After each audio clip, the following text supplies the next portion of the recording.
You're tuned in to the National Intel Report, the Real Talk Radio Show.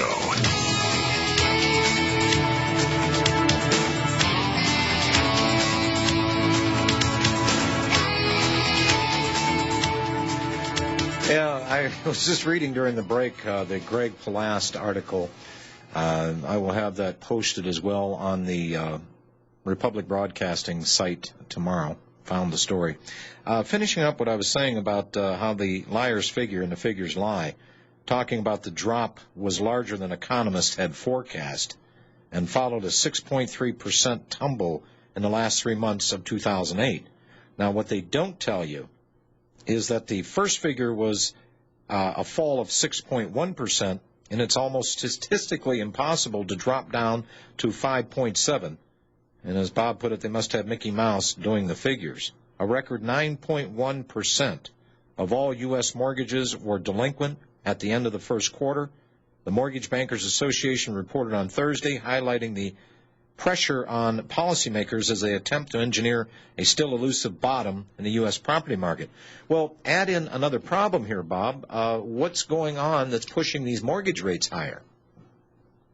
Well, it's the same thing that is making the dollar fall, and that is those who understand what the listeners to this program understand is that when the government, the Treasury, and the Federal Reserve over the last 22 months create $14.8 trillion more in debt and monetize a good part of it, there's got to be hyperinflation coming. And they know that. And so if they're going to be involved in the bond market, they want higher yields. They don't anticipate over 15%. I anticipate 30 or 40 or 50% inflation over the next few years. But they're pushing rates up by selling bonds. And, of course, the Fed is frantic because they can't qualify people to buy homes if the rates are going up. The people fall out, so to speak, because they can't afford the payment. Mm-hmm. And so you have rising rates, a falling dollar, gold and silver going up, and it's a classic scenario, a prelude to a hyperinflationary depression, which eventually will be followed by a deflationary depression when business and individuals stop borrowing money, and that will come in time. And so that's the bag that they got themselves into. They can't get out. It's over. Well, there's no way. I mean, all of those people outside the United States who are holding dollars are going to get the shaft.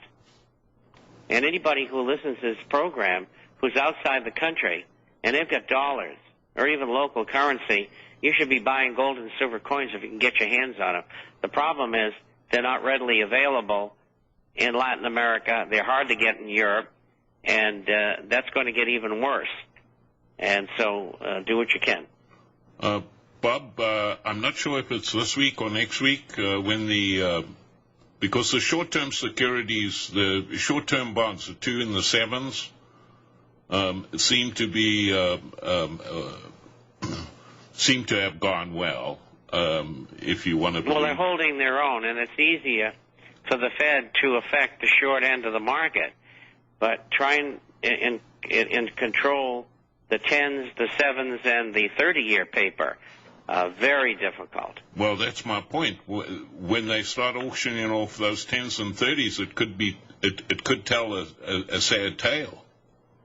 Well, it could force, because of lack of bidders in auctions to come, it could force the Fed to have to continually step in, and let's say they're doing $1 trillion in different kinds of paper, and let's say $500 billion of it is in long paper, then if they can't sell it, they got to call the Fed in, and the Fed's got to make money up out of nothing and buy that paper, which is immediately monetized. So the numbers are going to get exponentially higher, and there's no way out for them.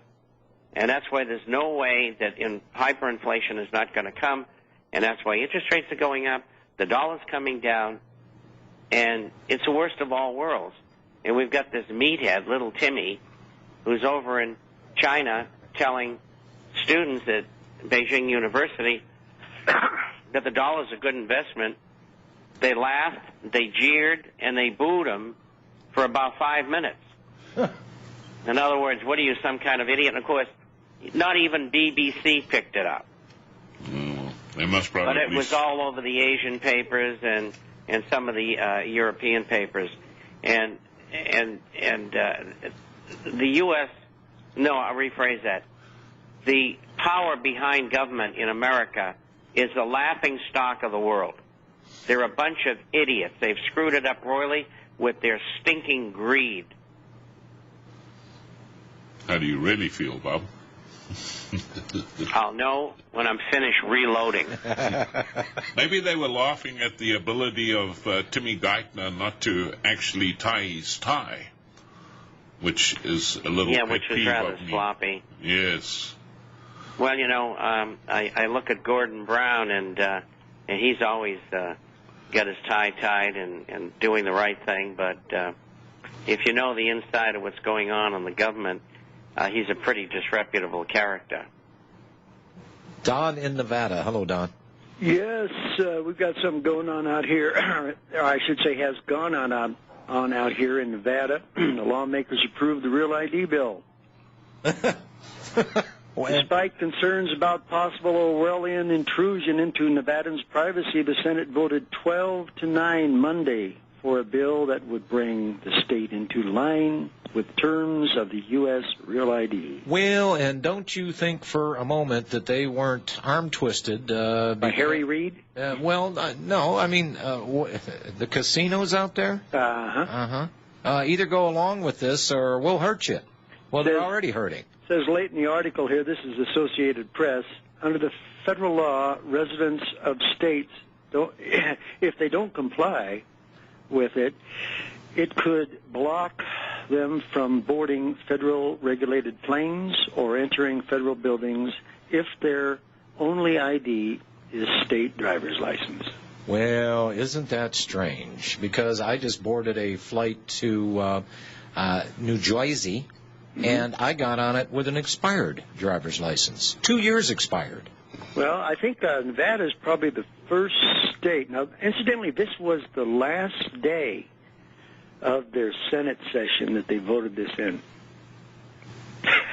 Well, hey, I'm just glad as Nevada goes, so the rest of the country doesn't go. We're battling in tooth and nail here in Texas and Missouri. They're not winning anything. We're winning them over.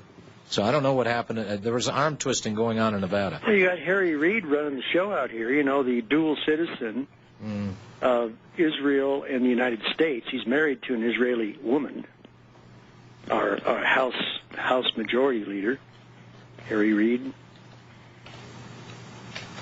Doesn't surprise me. I think people should just sell their homes and leave Nevada. Well, I suppose it'll all turn into Area 51, won't it? It already is. Thanks for your call, Don. All right. Bo in Florida. Hello, Bo.